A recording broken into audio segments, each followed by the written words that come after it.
This is the story of a man named Stanley. Stanley worked for a company in a big building where he was employee number 427.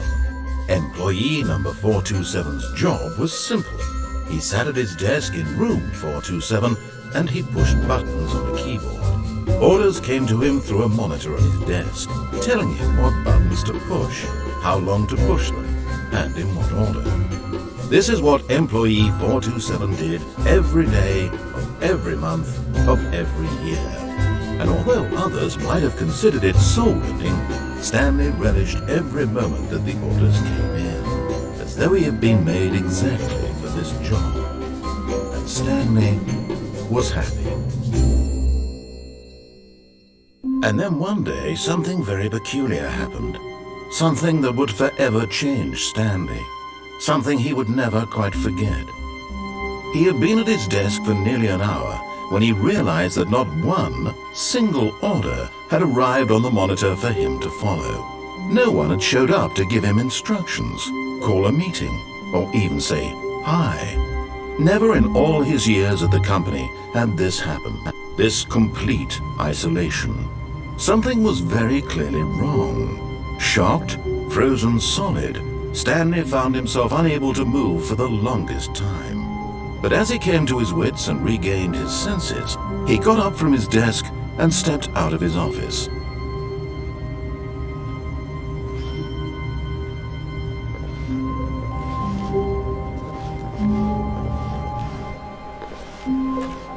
All of his co-workers were gone. What could it mean?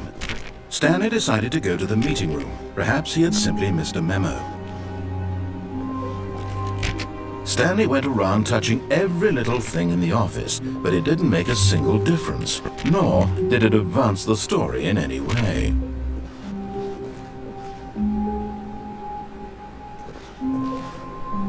No matter how hard Stanley looked, he couldn't find a trace of his co-workers.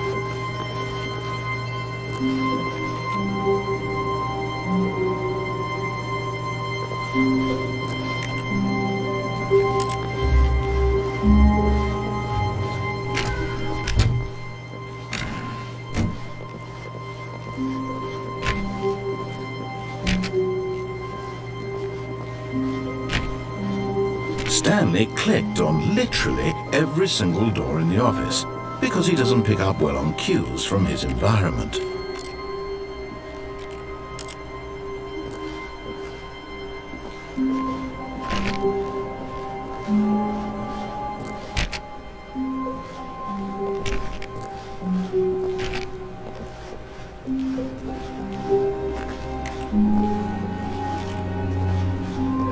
When Stanley came to a set of 2 open doors, he entered the door on his left.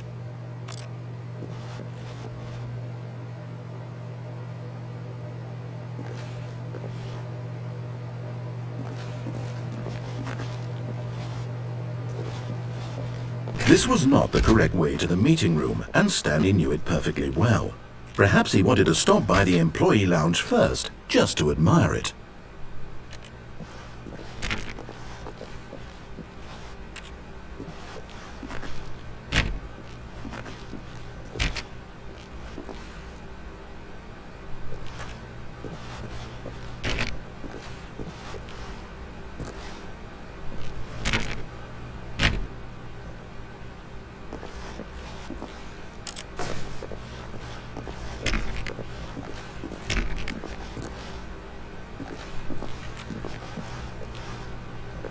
Wow, yes, this room. What a beautiful room. What a gorgeous, gorgeous room. Thank goodness Stanley had taken this detour on his way to the meeting room. Life without having experienced this room was now too horrible even to consider.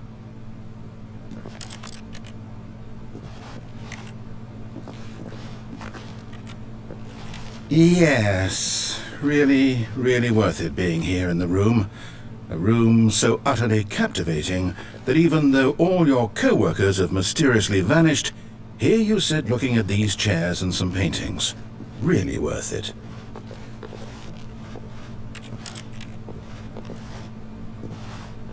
But eager to get back to business, Stanley took the first open door on his left.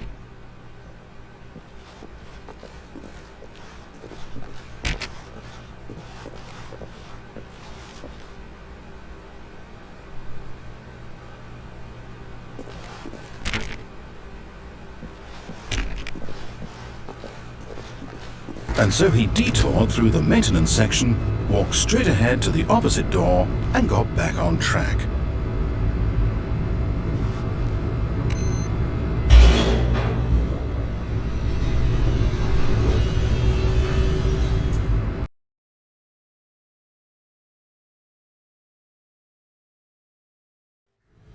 But Stanley didn't want to go back to the office. He wanted to wander about and get even further off track. So now in order to get back, he needed to go,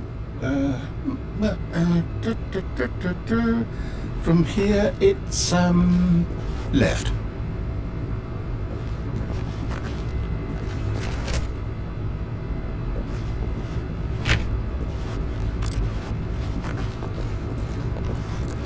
Oh, no, it's to the right, my mistake. No, not the right. Why would I have ever said it was to the right? What was I thinking? It's clearly... Oh dear, would you hold on for a minute, please? Now, let's see, we went down right, left, down, left, right. Yep, okay, yes. I've got it now. This story is absolutely, definitely this way.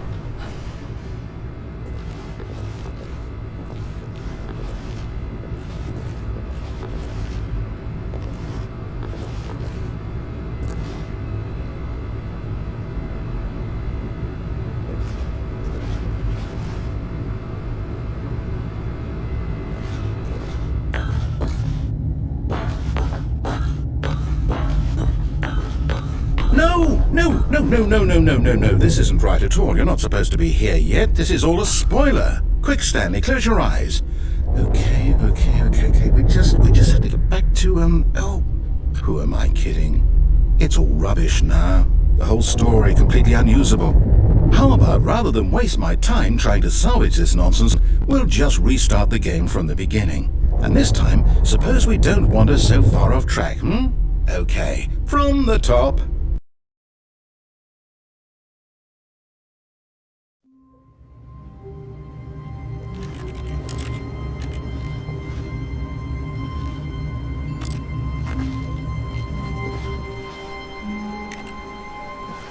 All of his co-workers were gone.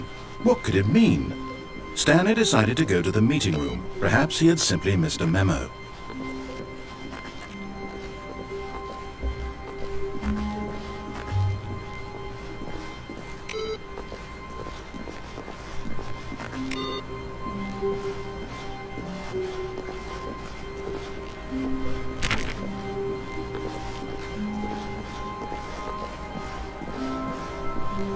When Stanley... Wait, what? No, I restarted. I swear I definitely restarted the game over, completely fresh. Everything should be... Well, did something change? Stanley, did you change anything when we were back in that room with all the monitors? Did you move the story somewhere, or... Hold on. Why am I asking you? I'm the one who wrote the story. It was right here just a minute ago. I know for sure that it's here somewhere. Okay, then. It's an adventure. Come, Stanley, let's find the story.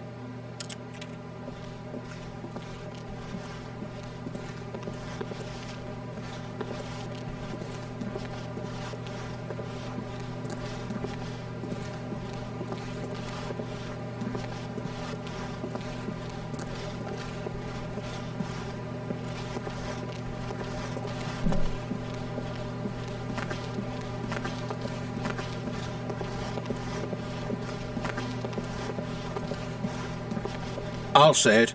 This is the worst adventure I've ever been on. I can promise you there definitely was a story here before. Do we need to restart the game again? Well, I find it unlikely that we'll ever progress by starting over and over again, but it's got to be better than this. Okay, let's give it a shot. Why not?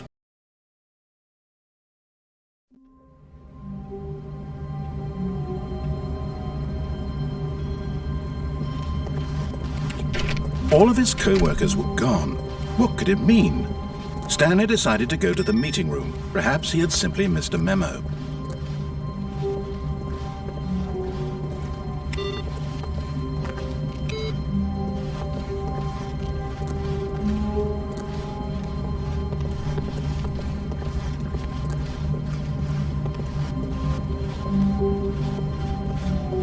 Okay, yep, it's worse. I might be remembering this wrong. It's possible the story is back where we just came from. Why don't we go back the other direction and see if we missed anything?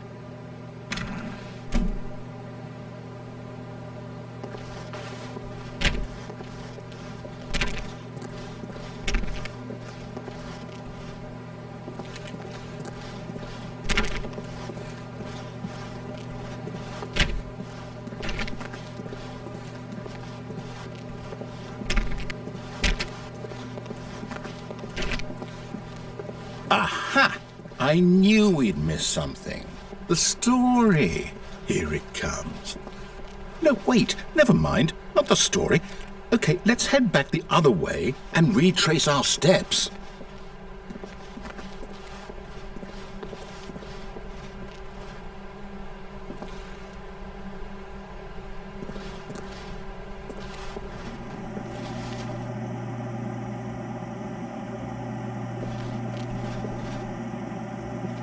Now this... Well, I'll be honest, I don't recognize this place at all. Is this the story? I don't think so. I can't quite recall, but I believe my story took place in an office building. Is that correct? Do you remember, Stanley? Well, do you know what? Since I've completely forgotten what we were supposed to be doing, how about this? You win! Congratulations!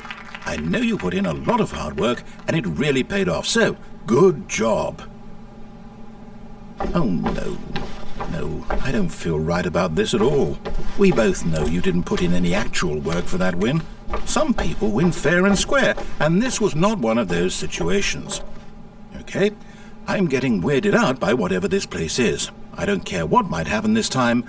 I have to restart.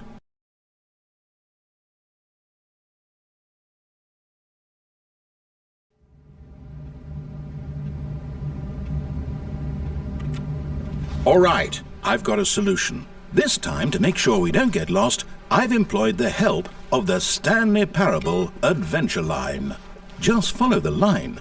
How simple is that?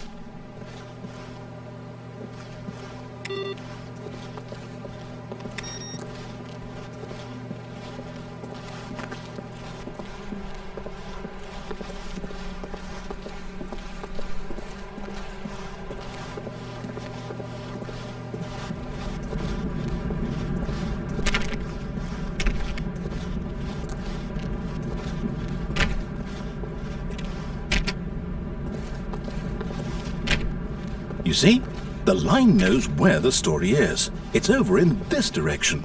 Onward, Stanley, to destiny. Though, here's a thought. Wouldn't wherever we end up be our destination, even if there's no story there? Or to put it another way, is the story of no destination still a story? Simply by the act of moving forward, are we implying a journey such that a destination is inevitably conjured into being via the very manifestation of the nature of life itself? Whoa. Hang on. That got a bit weird back there. Well, I'd like to apologize. Not sure where I was going with all that. You know what? I think what we need right now is a bit of music to lighten the mood.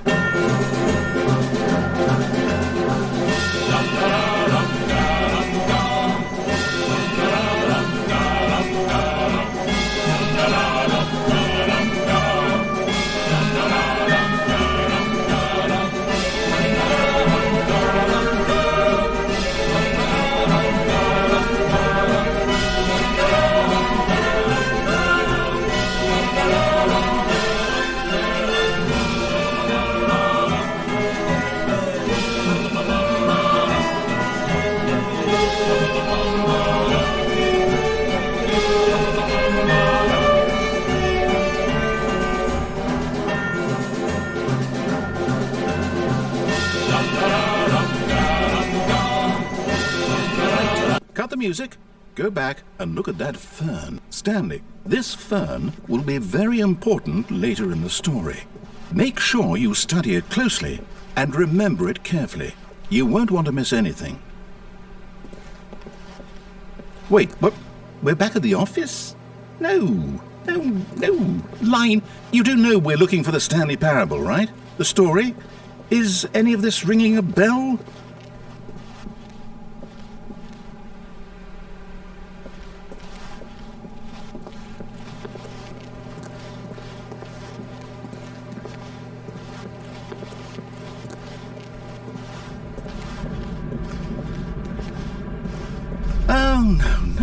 No, not again, Line. How could you have done this to us? And after we trusted you, after everything we've been through, you...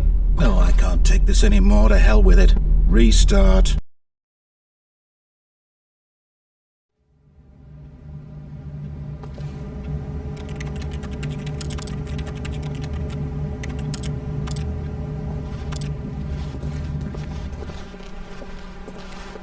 You know what, Stanley? I say forget the adventure line. What's it ever done for us? We're intelligent people, right? Why can't we make up our own story? Something exciting, daring, mysterious. Ooh, this all sounds perfectly doable. Why don't we simply start wandering in, well, I don't know. How about this direction?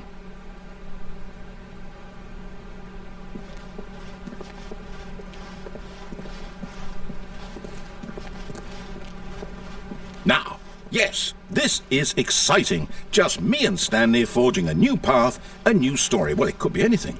What do you want our story to be? Go wild. Use your imagination. Whatever it might be, Stanley, I'm ready for it.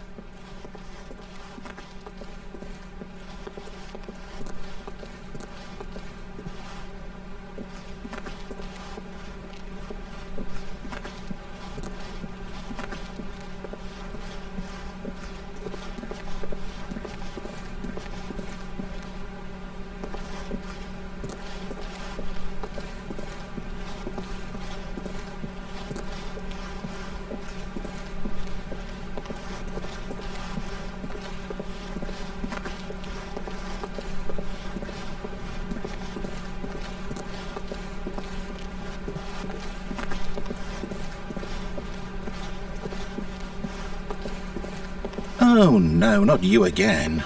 Stanley, I'd also like to veto the line from having any role in our awesome new story. No lines or monitor rooms. Just don't acknowledge it, and we should be fine.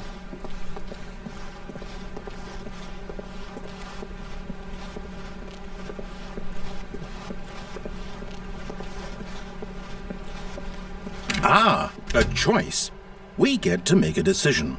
From here, the story is in our control. How important we mustn't squander the opportunity. In fact, I believe I need a minute to think here. Just walk in circles for a minute. Okay, so I know that each door has to lead somewhere, which means that somewhere, the place where we're trying to go, there must be a reverse door that leads here. And that in turn means that our destination corresponds with the counter-inverted reverse door's origin. So starting from the right, let us ask, will taking the right door lead us to where we're going? And since the answer is clearly yes, then by all accounts, the door on the right is the correct one. Another victory for logic. Come, Stanley, our destiny awaits.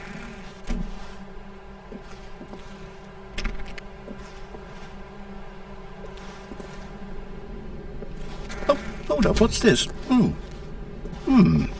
The confusion ending. You're telling me that's what this is? It's all one giant ending? And we're supposed to restart the game, what, eight times? That's really how all this goes? It's all determined? So now, according to the schedule, I restart again. Then what? Am I just supposed to forget? Well, what if I don't want to forget? My mind goes blank simply because it's written here on this thing, wall. Well, who consulted me? Why don't I get to decide? Why don't I get a say in all of this? Is it really? No, it can't be. I don't want it to be. I don't want the game to keep restarting. I don't want to forget what's going on. I don't want to be trapped like this. I won't restart the game. I won't do it. I won't do it. I won't do it. And the timer stopped? Does that mean, did we do it? Did we break the cycle? The, whatever it is that made this schedule? How would we even know? Will someone come for us? Will something happen? So, okay. I guess now we just wait, you know. I suppose in some way that this is a kind of story, wouldn't you agree? I'm not quite sure if we're in the destination or the journey, though they're always saying that life is about the journey and not the destination, so I hope that's where we are right now. We'll find out, won't we? Eventually. Well, in the meantime, if you do happen to have a...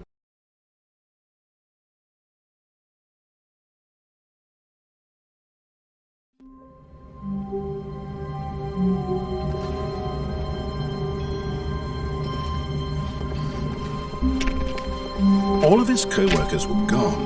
What could it mean? Stanley decided to go to the meeting room. Perhaps he had simply missed a memo.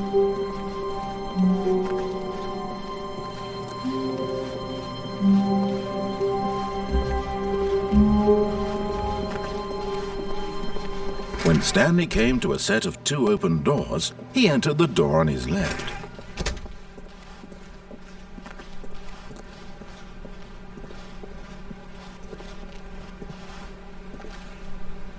Yet there was not a single person here either.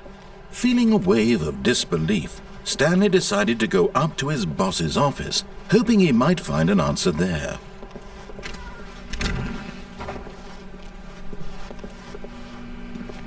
Stanley stepped into the broom closet, but there was nothing here, so he turned around and got back on track. Coming to a staircase, Stanley walked upstairs to his boss's office.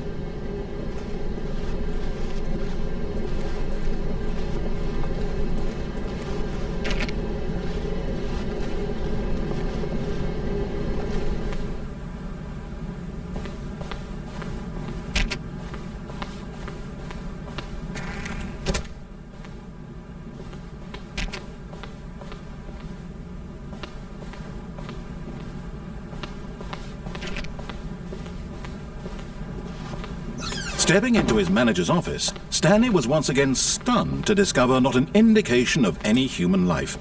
Shocked, unraveled, Stanley wondered in disbelief who orchestrated this, what dark secret was being held from him.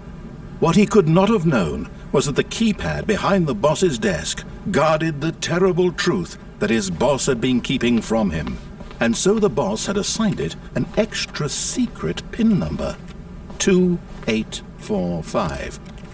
But of course, Stanley couldn't possibly have known this.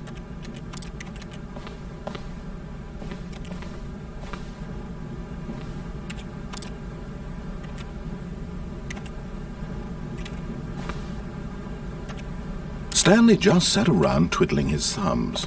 Trying to input anything on the device was useless, since he could never possibly know that the combination was 2845.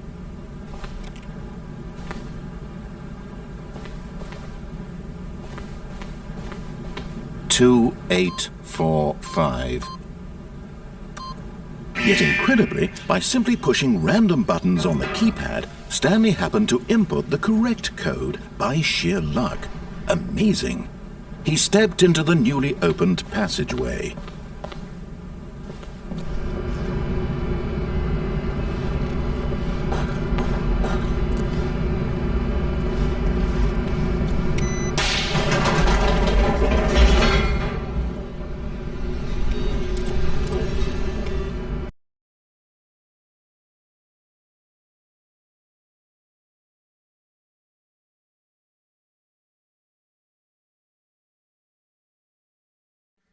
Descending deeper into the building, Stanley realized he felt a bit peculiar. It was a stirring of emotion in his chest, as though he felt more free to think for himself, to question the nature of his job.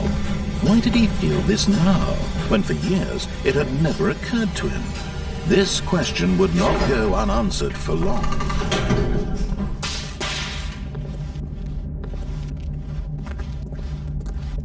Stanley walked straight ahead through the large door that read Mind Control Facility.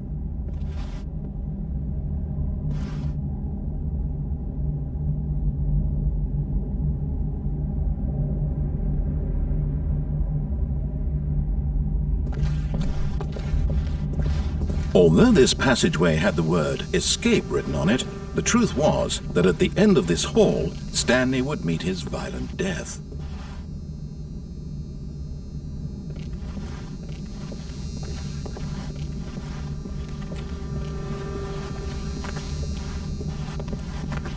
But of course, Stanley thought better of it and realized he simply had too much to live for.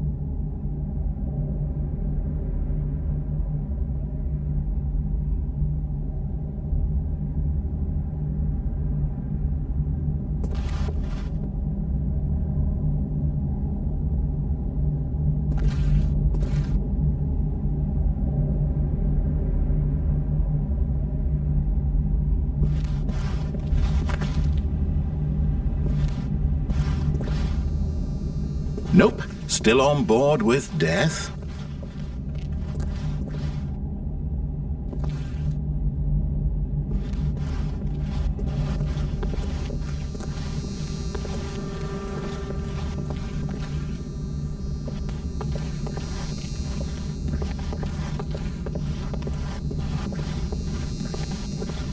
The door behind him was not shut.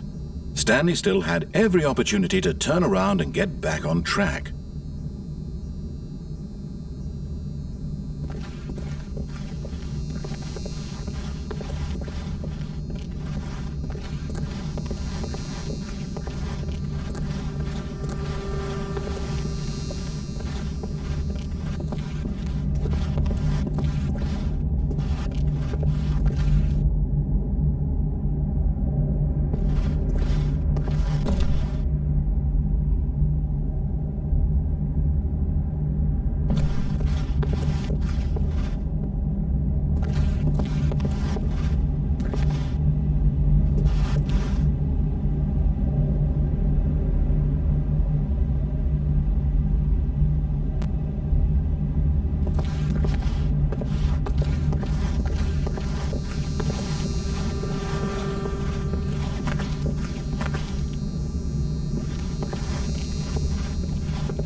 At this point, Stanley was making a conscious, concerted effort to walk forward and willingly confront his death.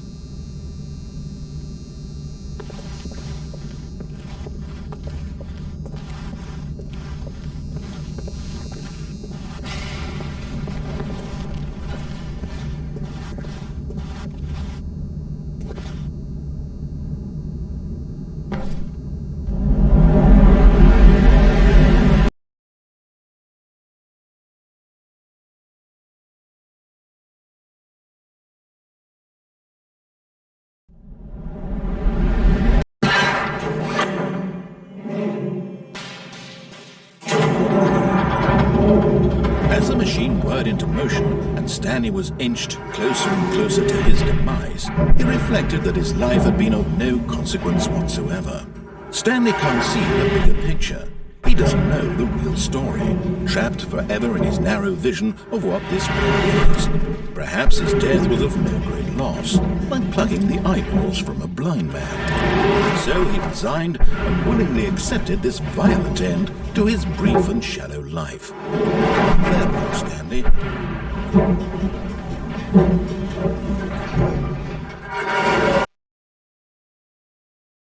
"Farewell, Stanley," cried the narrator, as Stanley was led helplessly into the enormous metal jaws. In a single visceral instant, Stanley was obliterated as the machine crushed every bone in his body, killing him instantly.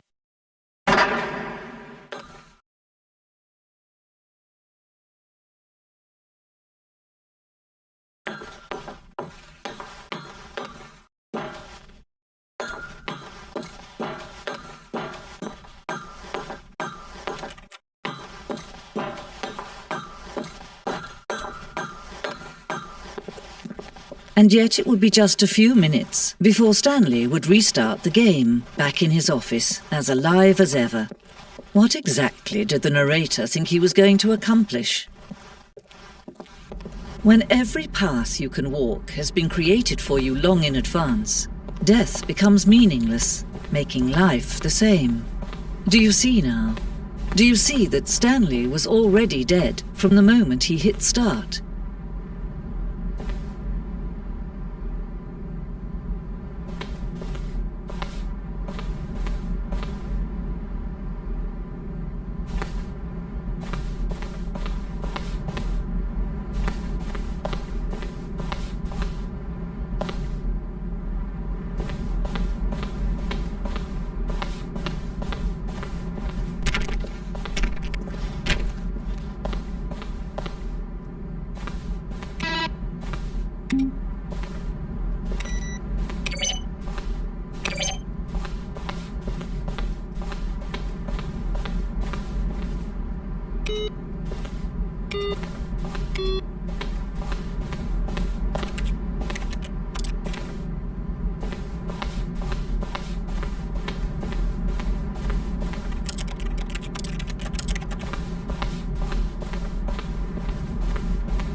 Oh, look at these two. How they wish to destroy one another. how they wish to control one another, how they both wish to be free. Can you see? Can you see how much they need one another? No, perhaps not. Sometimes these things cannot be seen. But listen to me. You can still save these two. You can stop the program before they both fail. Push escape and press quit. There's no other way to beat this game. As long as you move forward, you'll be walking someone else's path. Stop now will be your only true choice. Whatever you do, choose it. Don't let time choose for you. Don't let time.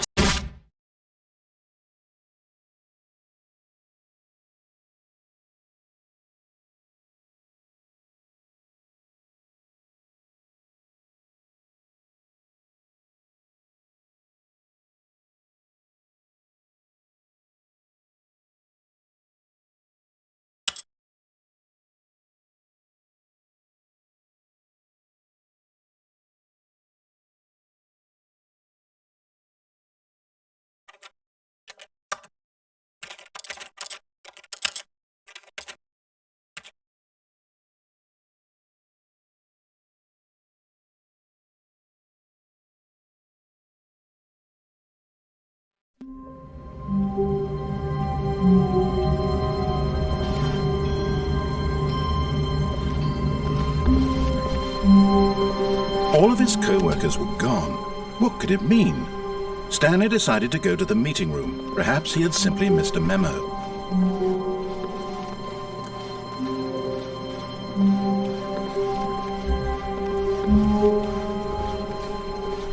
When Stanley came to a set of 2 open doors, he entered the door on his left.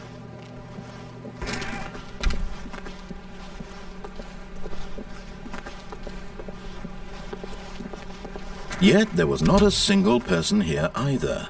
Feeling a wave of disbelief, Stanley decided to go up to his boss's office, hoping he might find an answer there. Coming to a staircase, Stanley walked upstairs to his boss's office.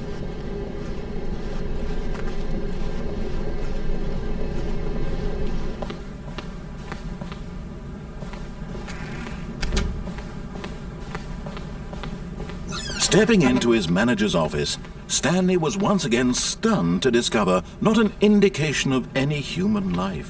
What could it mean? Stanley wondered aloud to nobody. He began wildly tearing through papers on the boss's desk, pulling books off the Stanley was in such a rush to get through the story as quickly as possible, he didn't even have a single minute to just let the narrator talk. That kind of anxiety isn't healthy. So he relaxed for a few moments with some calming New Age music.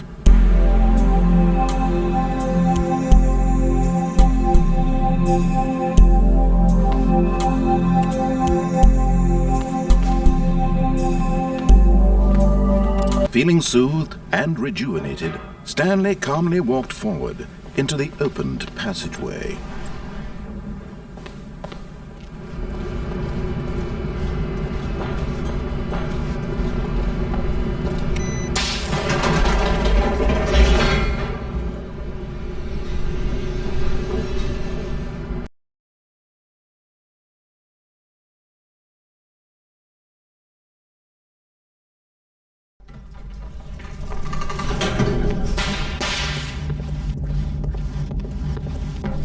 Stanley walked straight ahead through the large door that read Mind Control Facility.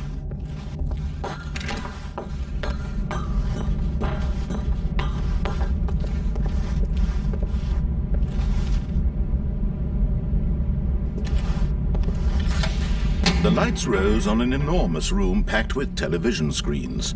What horrible secret did this place hold? Stanley thought to himself. Did he have the strength to find out?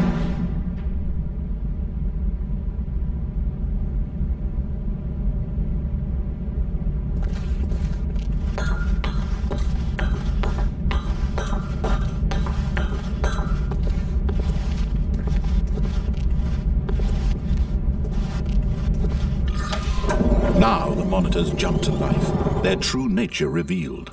Each bore the number of an employee in the building, Stanley's co-workers. The lives of so many individuals reduced to images on a screen, and Stanley, one of them, eternally monitored in this place where freedom meant nothing.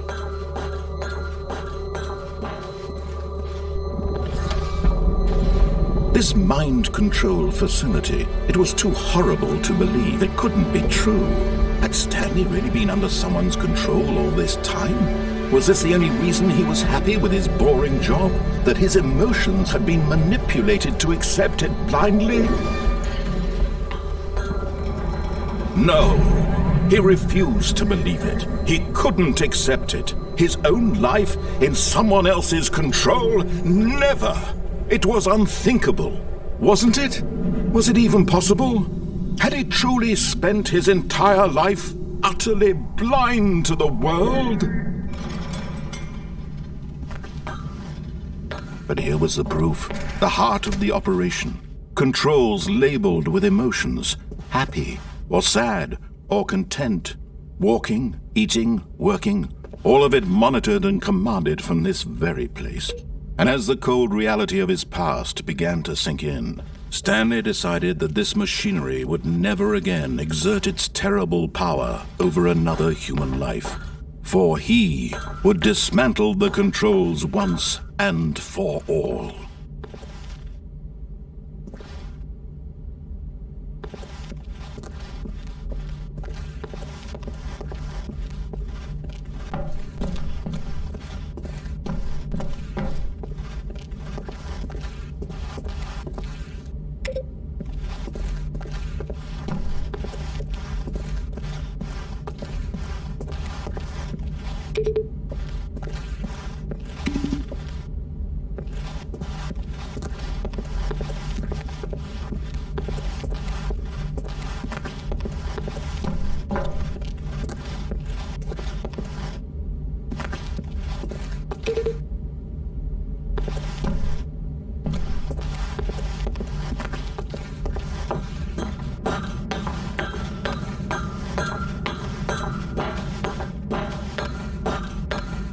And when at last he found the source of the room's power, he knew it was his duty, his obligation, to put an end to this horrible place and to everything it stood for.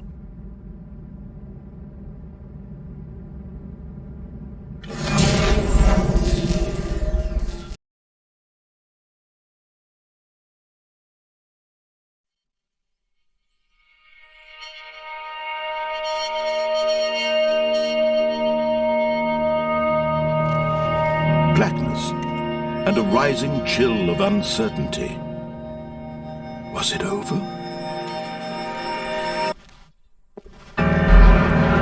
Yes! He had won! He had defeated the machine, unshackled himself from someone else's command. Freedom was mere moments away.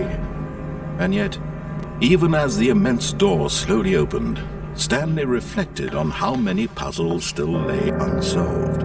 Where had his co-workers gone? How had he been freed from the machine's grasp? What other mysteries did this strange building hold?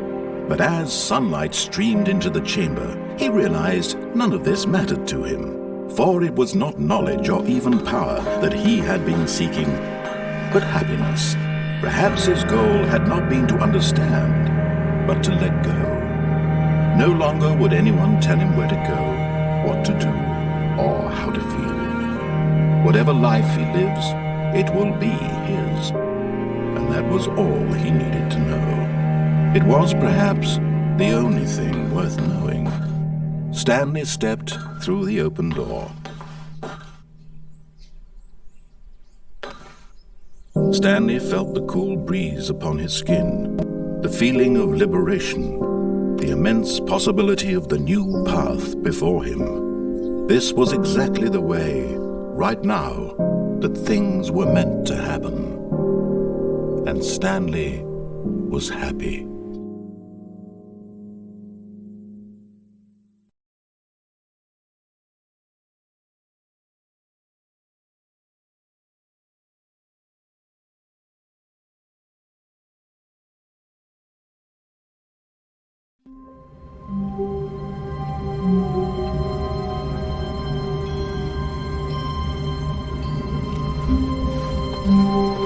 I can't wait to tell this story to my co-workers, Stanley thought. How amusing they'll find it. Oh, won't we all just laugh and laugh at the time I thought everyone had gone missing.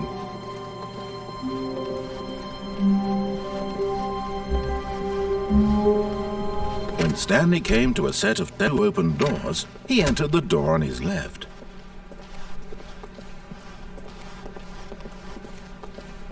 Yet there was not a single person here either.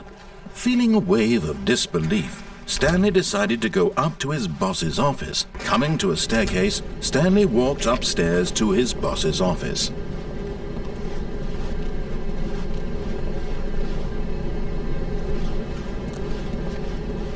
But Stanley just couldn't do it. He considered the possibility of facing his boss. Admitting he had left his post during work hours, he might be fired for that. And in such a competitive economy, why had he taken that risk? All because he believed everyone had vanished? His boss would think he was crazy. And then something occurred to Stanley. Maybe, he thought to himself, maybe I am crazy. All of my co-workers blinking mysteriously out of existence in a single moment for no reason at all? None of it made any logical sense. And as Stanley pondered this, he began to make other strange observations. For example, why couldn't he see his feet when he looked down? Why did doors close automatically behind him wherever he went? And for that matter, these rooms were starting to look pretty familiar. Were they simply repeating? No, Stanley said to himself, this is all too strange. This can't be real. And at last, he came to the conclusion that had been on the tip of his tongue. He just hadn't found the words for it. "I'm dreaming!" he yelled. "This is all a dream." Oh, what a relief Stanley felt to have finally found an answer, an explanation. His co-workers weren't actually gone. He wasn't going to lose his job. He wasn't crazy after all. And he thought to himself, I suppose I'll wake up soon. I'll have to go back to my boring real-life job pushing buttons. I may as well enjoy this while I'm still lucid. So he imagined himself flying and began to gently float above the ground. Then he imagined himself soaring through space on a magical starfield, and it too appeared. It was so much fun, and Stanley marveled that he had still not woken up. How was he remaining so lucid? And then perhaps the strangest question of them all entered Stanley's head. One he was amazed he hadn't asked himself sooner. Why is there a voice in my head dictating everything that I'm doing and thinking? Now the voice was describing itself being considered by Stanley, who found it particularly strange. I'm dreaming about a voice describing me, thinking about how it's describing my thoughts, he thought. And while he thought it all very odd and wondered if this voice spoke to all people in their dreams, the truth was that, of course, this was not a dream. How could it be? Was Stanley simply deceiving himself, believing that if he's asleep he doesn't have to take responsibility for himself? Stanley is as awake right now as he's ever been in his life. Now, hearing the voice speak these words was quite a shock to Stanley. After all, he knew for certain, beyond a doubt, that this was in fact a dream. Did the voice not see him float and make the magical stars just a moment ago? How else would the voice explain all that? This voice was a part of himself too. Surely, if he could just... He would prove it. He would prove that he was in control, that this was a dream. So he closed his eyes gently, and he invited himself to wake up. He felt the cool weight of the blanket on his skin, the press of the mattress on his back, the fresh air of a world outside this one. Let me wake up, he thought to himself. I'm through with this dream. I wish it to be over. Let me go back to my job. Let me continue pushing the buttons. Please, it's all I want. I want my apartment, and my wife, and my job. All I want is my life exactly the way it's always been. My life is normal. I am normal. Everything will be fine. I am okay.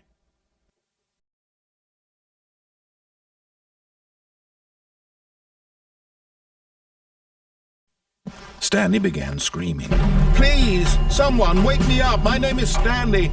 I have a boss. I have an office. I am real. Please, just someone tell me I am real. I must be real. I must be. Can anyone hear my voice? Who am I? Who am I? And everything went black.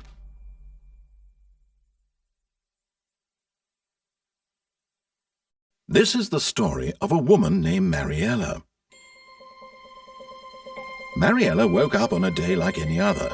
She arose, got dressed, gathered her belongings, and walked to her place of work.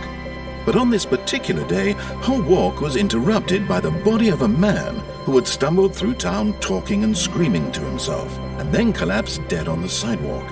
And although she would soon turn to go call for an ambulance, for just a few brief moments she considered the strange man. He was obviously crazy, this much she knew. Everyone knows what crazy people look like. And in that moment, she thought to herself how lucky she was to be normal. I am sane. I am in control of my mind. I know what is real and what isn't. It was comforting to think this, and in a certain way, seeing this man made her feel better. But then she remembered the meeting she had scheduled for that day, the very important people whose impressions of her would affect her career, and by extension, the rest of her life. She had no time for this, so it was only a moment that she stood there, staring down at the body. And then she turned and ran.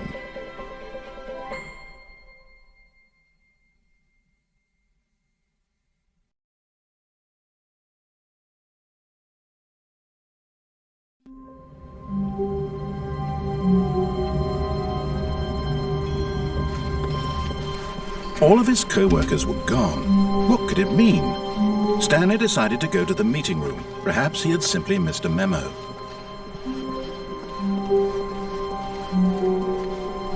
When Stanley came to a set of two open, this was not the correct way to the meeting room, and Stanley knew it perfectly well. Perhaps he wanted to stop by the employee lounge first, just to admire it.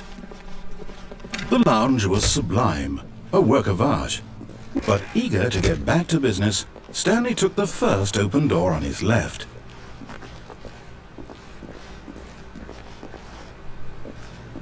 Stanley was so bad at following directions, it's incredible he wasn't fired years ago.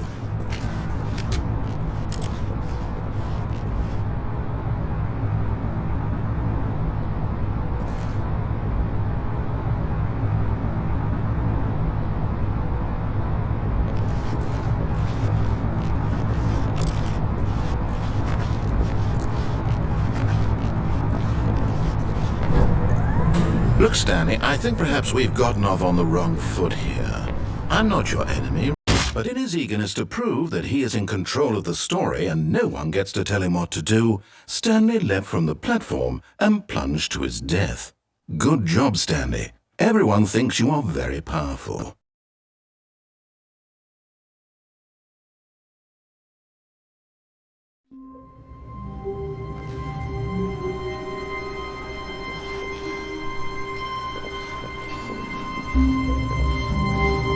All of his co-workers were gone.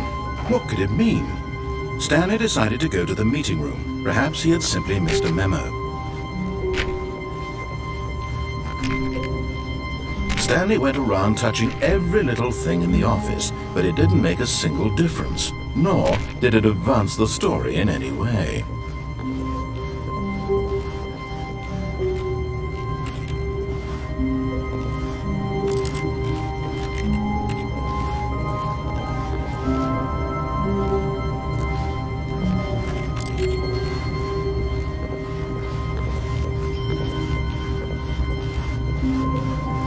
When Stanley came to a set of two open doors, this was not the correct way to the meeting room, and Stanley knew it perfectly well. Perhaps he wanted to stop by the employee lounge first, just to admire it. Standing now in this incredible room, Stanley for the first time, but eager to get back to business, Stanley took the first open door on his left. Stanley was so bad at following directions, it's incredible he wasn't fired years ago. Look, Stanley, I think perhaps we've gotten off on the wrong foot here. I'm not your enemy, really, I'm not. I realize that investing your trust in someone else can be difficult, but the fact is that the story has been about nothing but you all this time. There's someone you've been neglecting, Stanley. Someone you've forgotten about. Please, stop trying to make every decision by yourself. Now, I'm not asking for me, I'm asking for her. This is it, Stanley. Your chance to redeem yourself. To put your work aside. To let her back into your life. She's been waiting.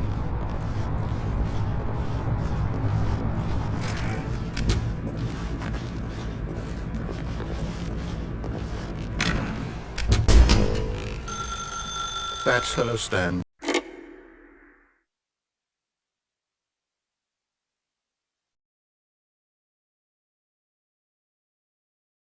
Oh, Stanley, is that you? Hold on, sweetie. Sorry to keep you waiting. I'm just pulling the bread out of the oven. All right. Okay, there we go. All right, now, I want you to come in and tell me all about your day. Gotcha!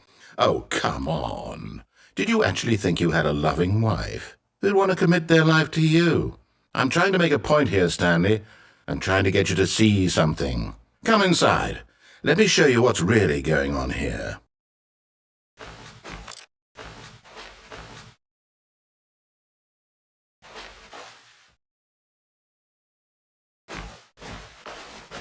Sorry, but you're in my story now.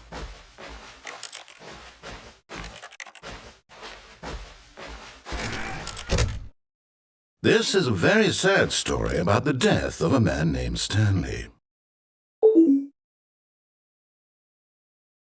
Stanley is quite a boring fellow. He has a job that demands nothing of him, and every button that he pushes is a reminder of the inconsequential nature of his existence.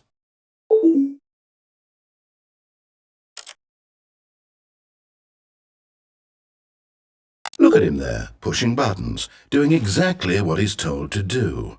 Now he's pushing a button. Now he's eating lunch. Now he's going home. Now he's coming back to work. One might even feel sorry for him, except that he's chosen this life. But in his mind, he can go on fantastic adventures. From behind his desk, Stanley dreamed of wild expeditions into the unknown, fantastic discoveries of new lands.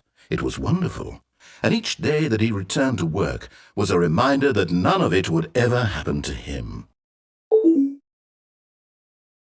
And so he began to fantasize about his own job. First, he imagined that one day while at work, he stepped up from his desk to realize that all of his co-workers, his boss, everyone in the building had suddenly vanished off the face of the earth. The thought excited him terribly. So he went further. He imagined that he came to two open doors and that he could go through either. At last, choice. It barely even mattered what lay behind each door. The mere thought that his decisions would mean something was almost too wonderful to behold.